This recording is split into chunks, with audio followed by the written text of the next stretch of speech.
Sementara itu, Saudara, Kisruh Kepala Desa dan Perusahaan Pengerjaan Exit Tol Desa Karangan, Kota Prabu Muli terus berlanjut. Kades Karangan meminta perusahaan segera membayar insentif yang sempat tertunda.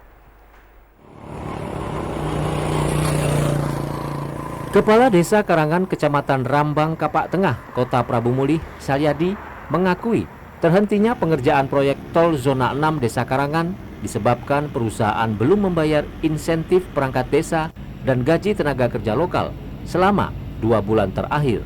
Menurut Salyadi, insentif itu merupakan kesepakatan awal antara pihak perusahaan dan kepala desa. Tidak hanya untuk perangkat desa, namun juga untuk aparat keamanan seperti Babinsa dan Babin Kamtipmas setempat. Untuk besaran insentif, menurut Salyadi bervariasi, yakni 5 juta untuk kepala desa, 3,5 juta untuk humas desa, dan 2 juta untuk aparat Babinsa dan Babin Kamtipmas. Kalau bicara masalah insentif, itu sebenarnya sudah kesepakatan awal. Memang kita sama-sama tahu, setiap daerah itu punya wilayah, punya pemimpin.